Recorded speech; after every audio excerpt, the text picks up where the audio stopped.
Selamat sore, salam saudara mahasiswa.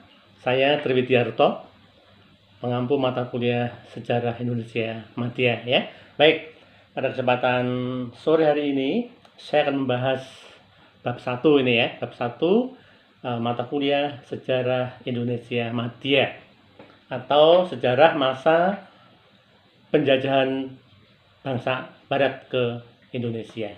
Baik, saudara sudah menerima silabinya dalam PPT itu ya untuk 1 semester, dan juga sudah terima bukunya, buku yang saya tulis sederhana ini ya.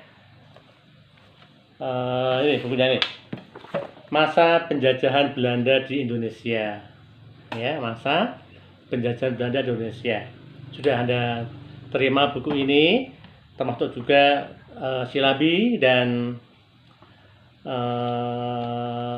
PPT-nya ya. Nah, kalau boleh saya ulang sebentar ya, bahwa tujuan utama dari perkuliahan Sejarah Indonesia Madya ini adalah mahasiswa mampu menganalisis ya dan memahami tentang proses masuknya pengaruh Barat ke Indonesia, bagaimana reaksi bangsa Indonesia, dan akibat yang ditimbulkan dari proses penjajahan tersebut.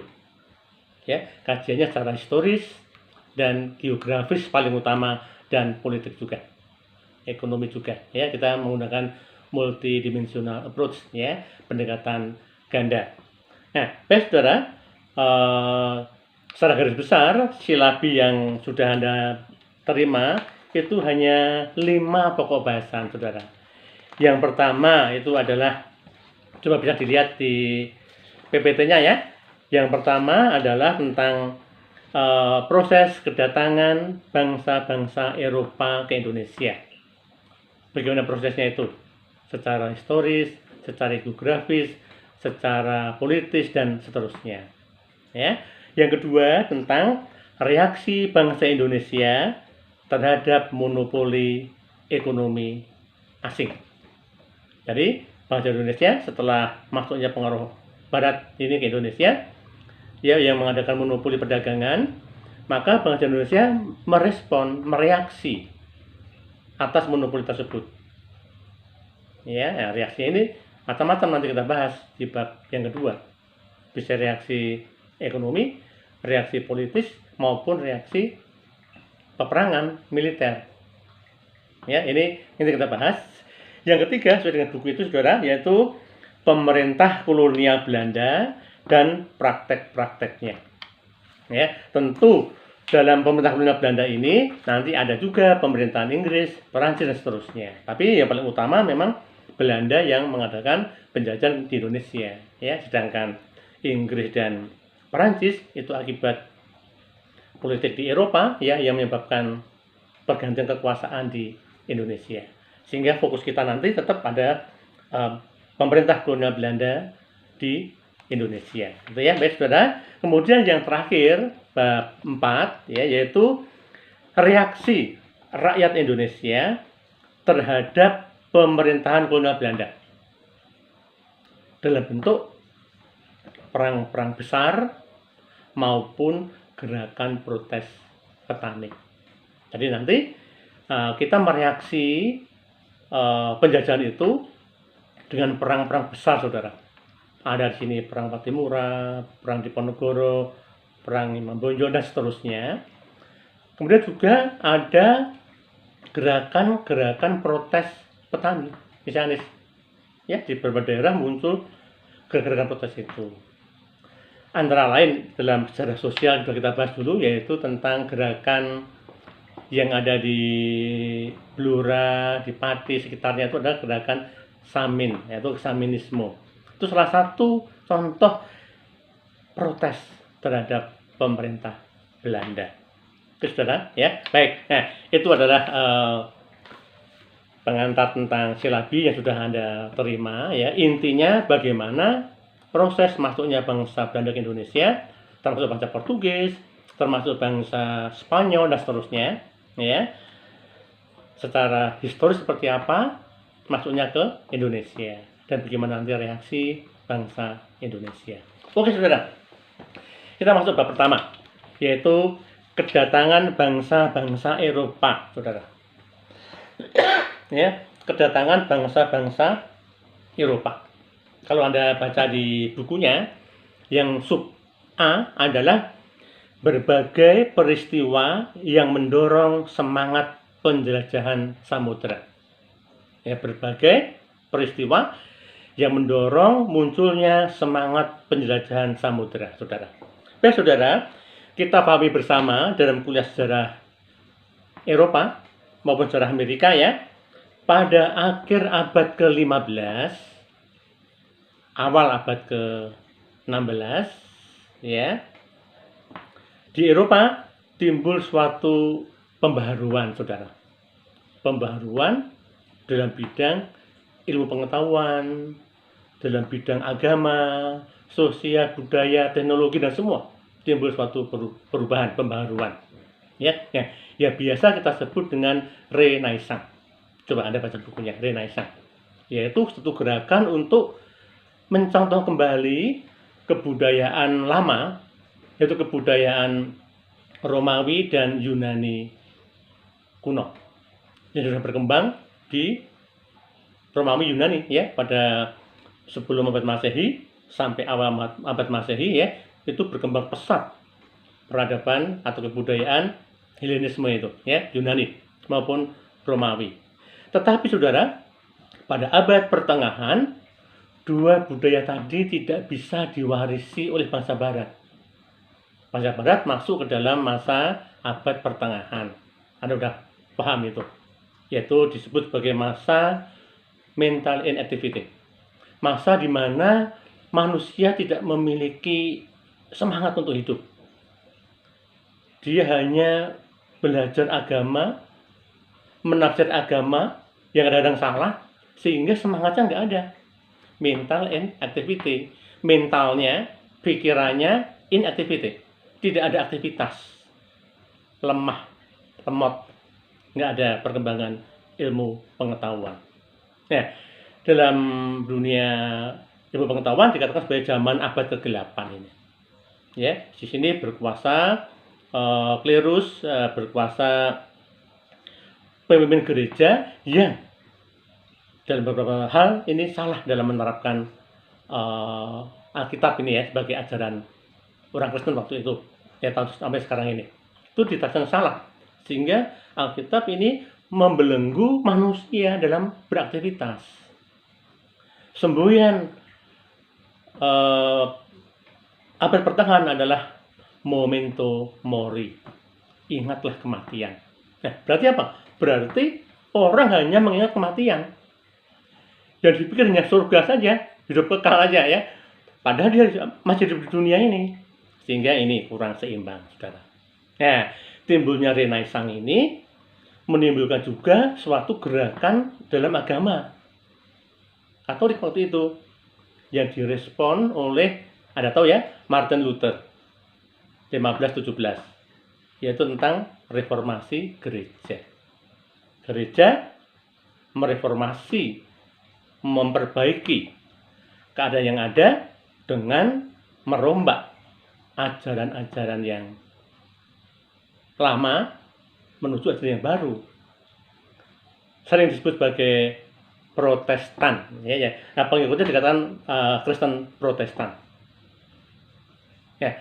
Protestan itu dari kata pro testament, pro ikut, setuju, testament adalah Alkitab, itu setuju dengan Alkitab yang ditafsirkan secara benar menurut aliran Protestan ya. Nah, dua gerakan ini, yaitu Renaissance dan reformasi gereja, ini mendobrak keadaan politik, keadaan sosial, budaya, ekonomi Eropa pada waktu itu, sehingga timbul suatu kemajuan di bidang teknologi, sosial, budaya, semua maju semua. Apa akibatnya, saudara? Nah, kemajuan ini membawa perubahan cara pandang orang-orang Eropa. Ditemukannya mesin uap, ditemukannya kereta api, ditemukannya batu bara ya. Ini timbul industrialisasi. Industri yang berlebihan, ya, ini membawa dampak kepada kemakmuran. Satu sisi kemakmuran, sisi lain rakyat banyak menderita juga. Tapi satu sisi adalah kemakmuran. Nah, kemakmuran ini membuat masyarakat Eropa semakin berpikir jauh ke depan.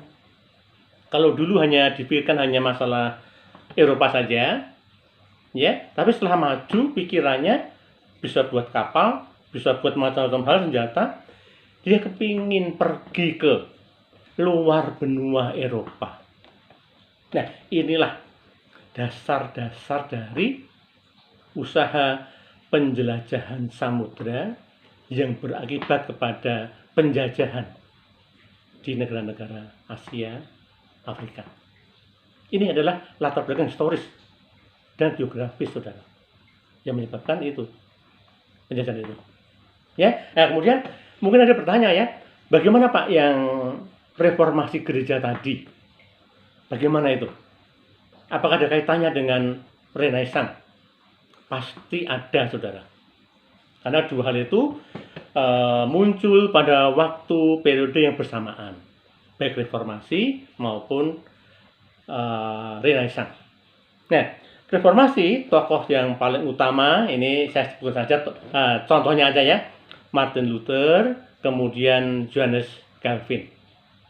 Nah, khusus Johannes Calvin, dia punya pendapat, saudara, punya ajaran gitu ya, yang dia mempelajari Alkitab secara baik, kemudian dia punya ajaran Calvinisme. Inti ajarannya, maaf ini intinya saja, tentu ini masih banyak sekali yang harus dibahas, tapi maaf karena saya tidak membahas sejarah gereja ini ya, ini sejarah Indonesia, maka saya katakan bahwa inti ajaran Calvinisme adalah bekerja adalah ibadah. Bekerja adalah suci, penyucian kerja. Jadi selama berpertengahan ini bekerja ini nggak suci, saudara. Bahkan orang nggak boleh bekerja mungkin ya. Dia lebih banyak di biaran dan sebagainya. Tapi Calvin merubah itu bahwa kalau kamu bekerja itu suci, itu ibadah. Ibadahmu bukan hanya di gereja. Ibadahmu adalah kerja keras. Ibadahmu adalah kerja keras, semangat tinggi, itu sebagai ucapan terima kasihmu kepada Tuhan yang sudah menyelamatkan kamu. Ini dalam ajaran agama Kristen ya, bahwa Tuhan itu menyelamatkan manusia dan manusia harus mengucapkan syukur. Nah, ucapan syukur itu adalah dengan bekerja keras. Bekerja adalah ibadah. Ini teori dari Johannes Calvin. Teori ini diterima hampir seluruh masyarakat Eropa, saudara. Apa akibatnya?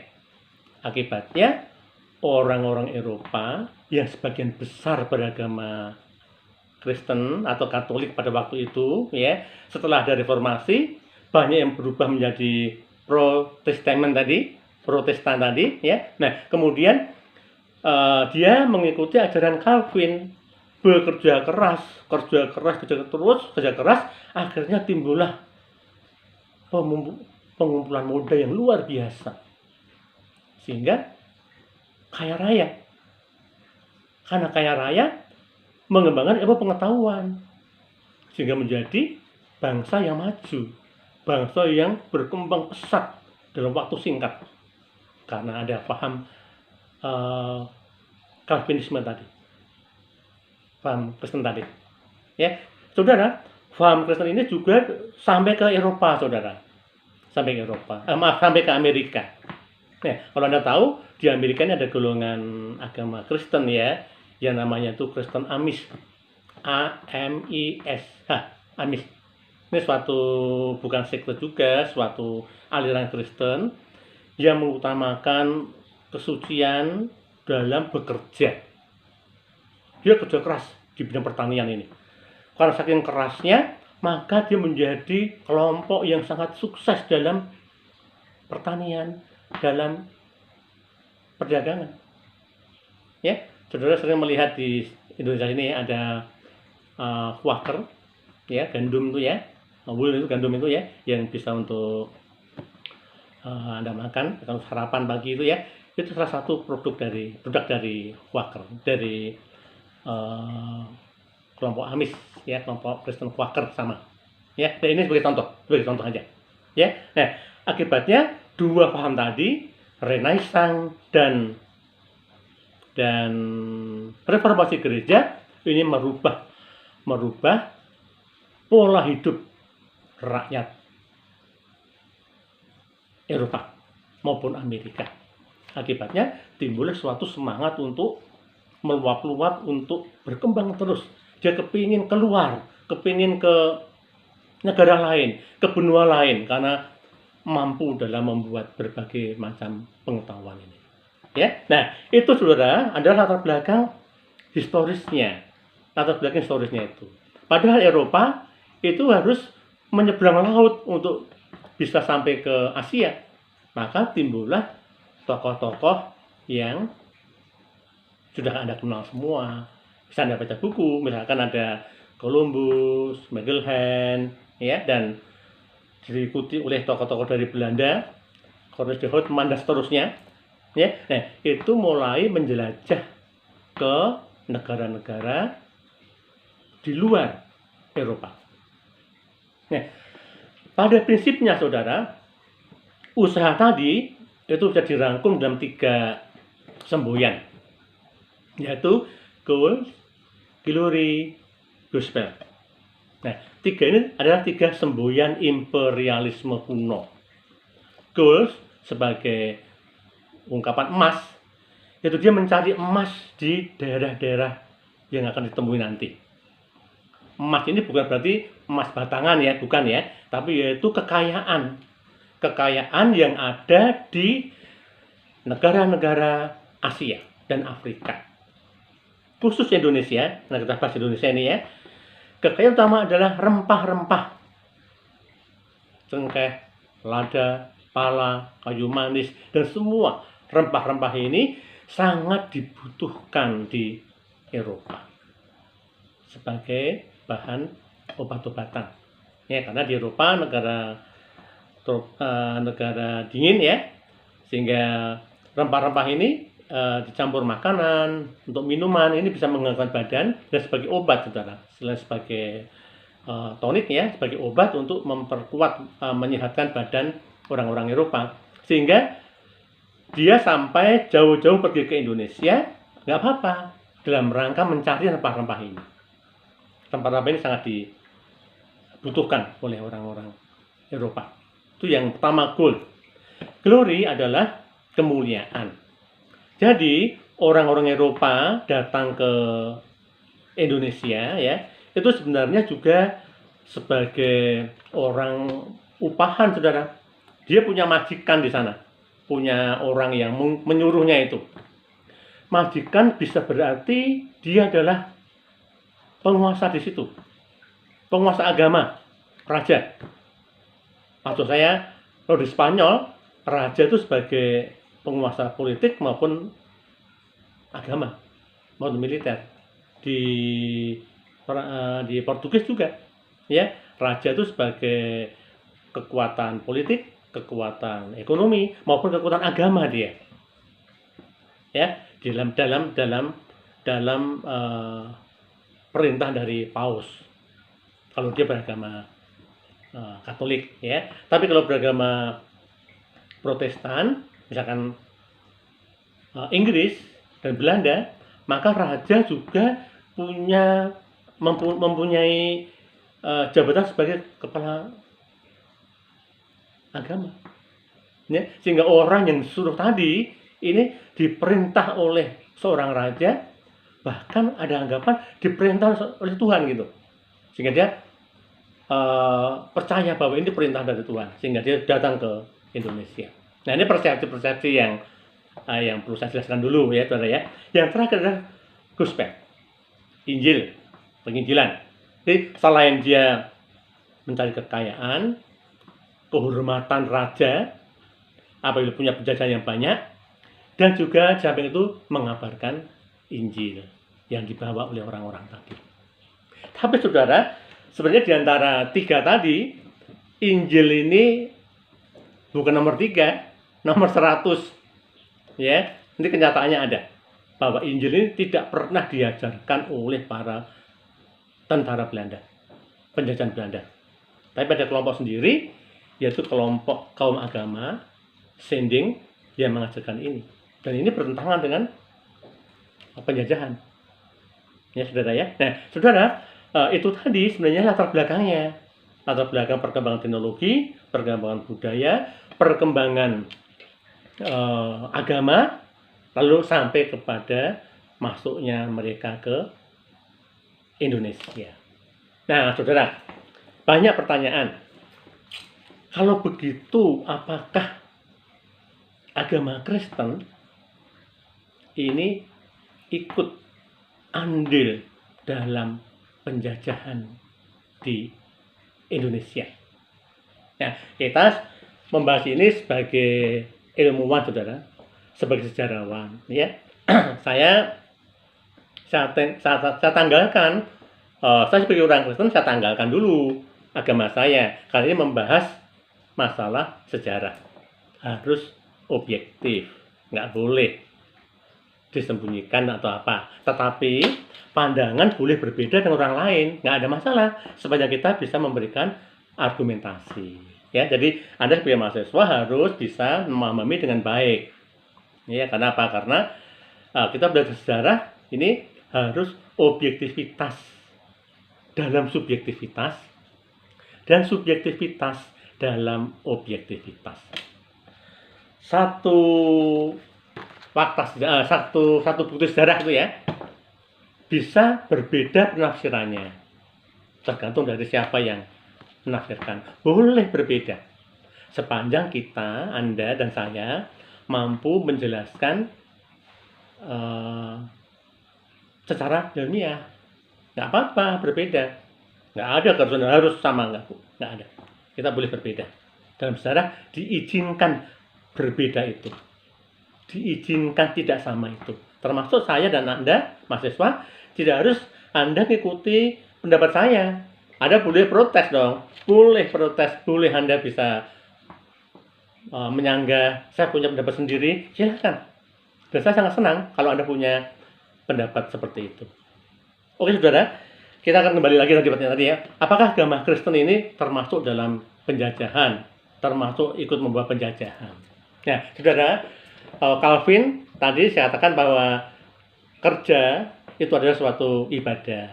Tapi Calvin masih meneruskan ya, ibadah tadi ada bekerja keras, ada sebagai respon ucapan terima kasih kepada Tuhan, maka ibadahmu tadi dengan bekerja membawa kemasyhuran, membawa kemaslahatan bagi masyarakat. Nah, itu adalah ibadah yang sejati. Kita bekerja keras, saya bekerja keras, saya mengajar dengan baik, saya sebagai orang Kristen ya, saya mengajar dengan baik, harapan saya mahasiswa bisa jelas, mahasiswa bisa sukses. Saya senang kerja keras seperti ini. Nah, itu yang diarahkan oleh Calvin, Johannes Calvin. Bukan memumpuk modal lalu menjajah, bukan. Ya, jadi kerja keras demi untuk kemaslahatan manusia. Kerja keras untuk cinta kasih manusia. Nah, ini yang diinginkan oleh Johannes Calvin. Ya, etika Protestan, Protestan etik atau Max Weber, sosiolog dari yang terkenal ini menulis buku ya, The Protestant Ethic and the Spirit of Capitalism. Jadi etika Protestan ini memang membawa kepada semangat kapital. Tapi kapital tidak harus dikatakan sebagai penjajahan ya. Kapital kalau Anda baca secara lengkap dan Anda referensi buku yang banyak dan Anda bisa menafsirkan sendiri, kapital adalah modal untuk bisa digunakan untuk kesejahteraan manusia. Anda punya modal untuk membagikan manusia. Saya punya modal mengajar untuk kebahagiaan sesama saya, mahasiswa saya bisa lebih pintar dari saya. Itu adalah etika Protestan, saudara. Tidak harus penjajahan, ya. Nah, tetapi tidak bisa dipungkiri bahwa bangsa Eropa adalah beragama Kristen sebagian besar, mungkin semua yang ada di Indonesia ini. Nah, dia membawa paham Kristen, etika Protestan, tetapi sayang digunakan untuk menjajah. Nah, kembali ini ada masalah manusianya ya, bukan ajaran Kristen tadi, tapi manusianya yang memang senang menjajah aja. Ya, ini berbeda, sudah berbeda konteks. Ya. Nah, Saudara, saya jelaskan lagi bahwa ternyata antara penjajahan Belanda dan Sending yang membawa agama Kristen itu bertolak belakang, Saudara. Bertolak belakang. Saya meneliti di Salatiga. Judulnya adalah Peranan Sending dalam Pendidikan Kristen. Nanti akan saya berikan filenya, materinya. Ya, nanti malam saya berikan filenya. Nah, dikatakan bahwa Sending ini sering berseberangan dengan penjajahan Belanda. Contoh, pada waktu Sending datang ke Indonesia, ke Salatiga yang saya teliti, itu ada tokoh-tokoh Sending, ya, Sendingler ya, yang luar biasa dalam memberikan penginjilan. Lalu banyak orang Jawa yang menjadi Kristen waktu itu. Contohnya, ya, ada tokoh-tokoh Kiai Tunggul Wulung, Kiai Sadrah. Ya, ini adalah tokoh-tokoh Muslim yang berdebat dengan Sendinger, dengan Sending dari Belanda, ya, dan dari Inggris, dari Belanda, dari Jerman, macam-macam ya. Nah, dalam perdebatan ini tokoh tadi kalah. Lalu dia menjadi orang Kristen. Lalu diikuti oleh seluruh pengikutnya. Nah, pada waktu itu ada teori, Saudara. Hampir seluruh tanah Jawa itu menjadi Kristen, Saudara. Pada abad 18. Tokohnya adalah Kiai Tunggul Wulung, Kiai Sadrah, ya, ini menjadi Kristen. Semua pengikutnya itu Kristen semua, Jawa Tengah dan Jawa Timur, Saudara. Jawa Barat tidak. Ya, nah, melihat perkembangan seperti ini, pemerintah Belanda di Indonesia, di Salatiga, tidak senang dia. Loh, kok jadi Kristen semua? Nggak boleh. Loh, kamu jadi Kristen, ya, nanti kamu mendapat pelajaran macam-macam, ya, jadi pinter, penjajahan saya nanti bisa gagal. Jadi Sending ditumpas, orang Kristen ditumpas, bahkan banyak orang Kristen dipenjara. Saya ada arsipnya nanti saya berikan, ya, orang Kristen dipenjara, pemimpinnya ditangkap, sehingga kekristenan di Salatiga, karena saya di Salatiga, turun kembali. Tidak bisa bangkit kembali. Ini bukti konkret. Penjajahan Belanda justru menghalangi penginjilan di Indonesia. Tujuan utama adalah goal, glory, gospel ini ke 1000, ke 100 ini. Ya, tidak. Dia hanya goal dan gospel. Goal dan glory. Gospel ini kalau mau aja. Ya, nah, justru dia memasukkan agama Kristen ke Indonesia bukan penjajah Belanda, tapi kaum Sending yang khusus datang dari Belanda. Ini terpisah dengan pemerintah kolonial Belanda, datang ke Indonesia bersama-sama mengabarkan Injil. Ya, ini berbeda dengan penjajahan Belanda, Saudara. Berbeda jauh. Bagi contoh, ya, karena penelitian di Salatiga, saya beri contoh Salatiga, ya. Di Salatiga ada yang namanya peninggalan Belanda, yaitu salib putih atau white cross, ya, salib putih. Itu lembaga sosial, bergerak di bidang sosial dan pendidikan. Pada waktu itu salib putih ini banyak membantu masyarakat setempat.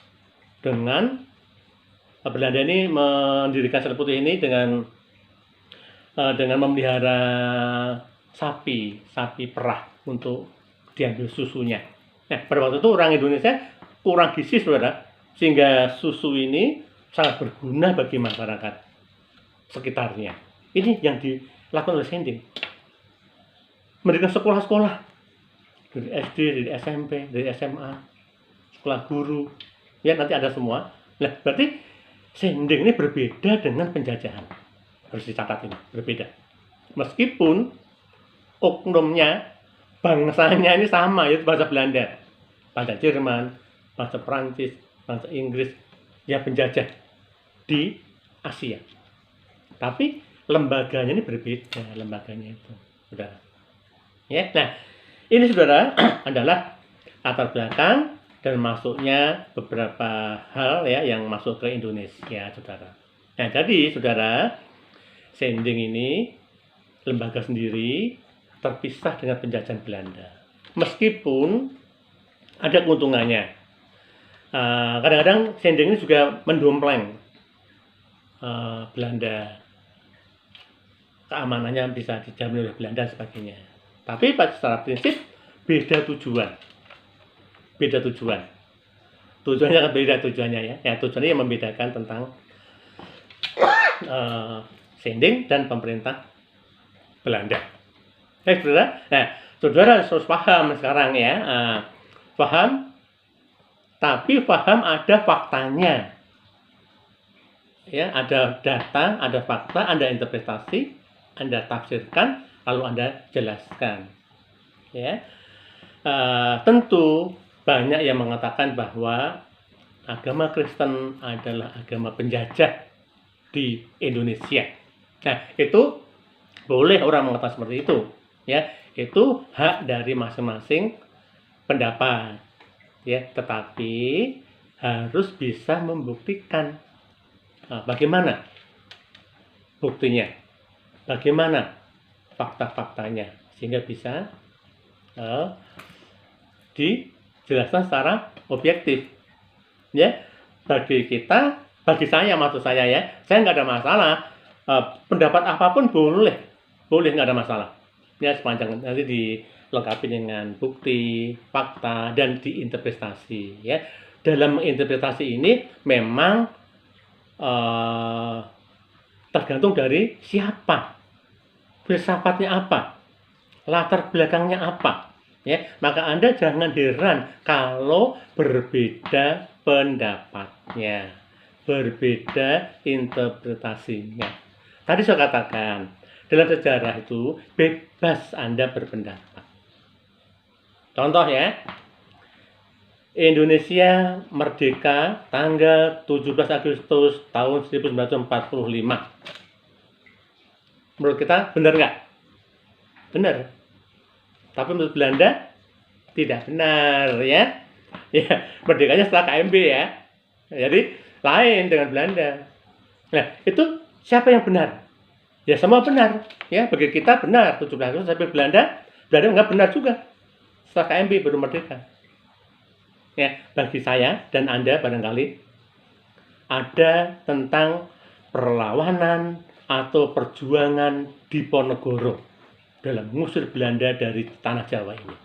Benar nggak itu? Tahun 1925, 1930. Benar. Maaf, 1825, 1830. Perjuangan Diponegoro, perlawanan Diponegoro. Bagi Belanda itu salah. Yang benar adalah pemberontakan Diponegoro. Karena Diponegoro berontak kepada Belanda, menurut Belanda. Nah, jadi dua pendapat tadi bisa benar semua sesuai dengan cara pandang, filsafat yang dianut oleh masing-masing orang. Sekali lagi saya katakan, ya, setelah kita merdeka 1745 itu ada gerakan, yaitu perang kemerdekaan Indonesia yang pertama dan kedua. Baru kita KMB lalu merdeka ya, menurut Belanda ya. Nah, itu ada dikatakan perang kemerdekaan Indonesia pertama dan kedua. Nah, bagi bangsa Belanda bukan perang kemerdekaan, tetapi aksi polisional. Jadi bagi Belanda, kita itu perampok ya, kita itu adalah rampok, pembuat huru-hara, sehingga diberi aksi polisi meredam kerusuhan. Jadi kita dianggap dirampok oleh Belanda, ya silakan. Itu pendapat dari Belanda, tidak salah. Nah, di sini saya menekankan bahwa Anda belajar sejarah harus kritis. Harus kritis dengan bukti, tetapi Anda bisa menafsirkan menurut tafsiran Anda. Nah, karena itu dalam sejarah dikatakan ya, objektivitas dalam subjektivitas, objektivitas dalam subjektivitas penafsirnya, sejarawannya, dan subjektivitas sejarawan dalam objektivitas datanya. Nah, ini pasti berbeda, saudara. Jangan jauh-jauh Indonesia sama Belanda. Saya dan Anda berbeda juga nanti pendapatnya. Saya hargai itu. Jangan takut berbeda dalam sejarah. Belajar sejarah, belajar perbedaan. Menghargai perbedaan. Ya, seperti kita tahu. Ya, Sabang sampai Merauke ini banyak sekali suku bangsa, itu berbeda. Tapi itu menjadi kekayaan kita, kekayaan bangsa Indonesia. Nah, saudara, untuk selanjutnya bisa Anda baca sendiri buku ini. Bab 1 itu, yaitu tentang masuknya pengaruh Eropa ke Indonesia, ya, dengan tadi pernak-pernik Renaissance, reformasi gereja, kemudian menjadi bagian penjajahan Indonesia, mana bagian reformasi gereja, mana bagian Renaissance, mana bagian penginjilan, sending, mana bagian penjajahan, itu ada, bisa dipilah-pilah menjadi pisah-pisah. Ya, nah, Anda bisa baca lagi bab 1 secara mendalam di buku itu, baca juga literatur yang lain, ya, sehingga Anda bisa memahami dengan baik. Oke, saudara, saya berikan 2 pertanyaan untuk dikerjakan. Ya, pertanyaan pertama adalah jelaskan hubungan antara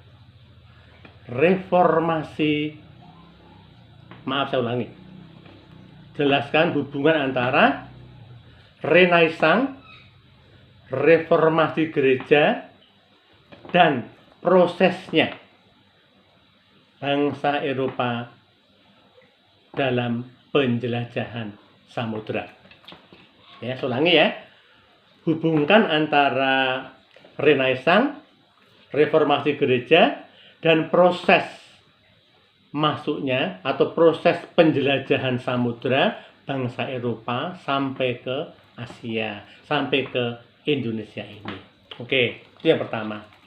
Ya, terus yang kedua, nah, nanti akan saya berikan materi tentang peran sending dalam pendidikan Kristen. Ya, nah, materi yang kedua yaitu Anda saya minta untuk membaca tentang sending di kota Anda. Sending di kota Anda pada masa penjajahan Belanda. Jadi masing-masing kota itu ada sending, saudara. Ada sekolah Kristen, ada rumah sakit Kristen pada masa Belanda, ada peninggalannya pasti. Nah, itu coba Anda explore ya, dengan wawancara sedikit, dengan wawancara pada sedikit saja ini ya. Lalu Anda tulis wawancara Anda. Bagaimana proses masuknya Belanda ke kotamu masing-masing, tempat tinggal. Kalau Anda dari Pati, bahas Pati. Anda dari Ambon, bahas Ambon tentang proses masuknya Belanda dan sending ini. Anda dari Salatiga, proses Salatiga banyak sekali ya. Itu Anda tulis prosesnya saja. Proses masuknya sending atau penjajahan Belanda di masing-masing kota Anda. Boleh kota kelahiran, boleh kota tempat tinggal sekarang, bebas. Pokoknya satu kota tertentu. Ya, nah, 2 soal itu cukup ditulis dalam masing-masing 1 lembar aja, 1 lembar folio, spasi 1,5 diketik, ya, lalu kirimkan kepada saya lewat email yang sudah Anda pahami emailnya, atau ini saya berikan lagi emailnya, ya, kirim lewat email, ya, itu tugas yang saya berikan dalam kuliah yang pertama ini.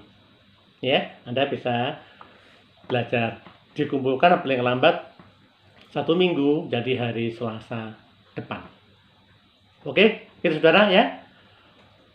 Selamat belajar, jangan kendor dalam belajar meskipun masa seperti ini, masa pandemi COVID-19 ini ya, tetap belajar, semangat, dan Tuhan memberkati.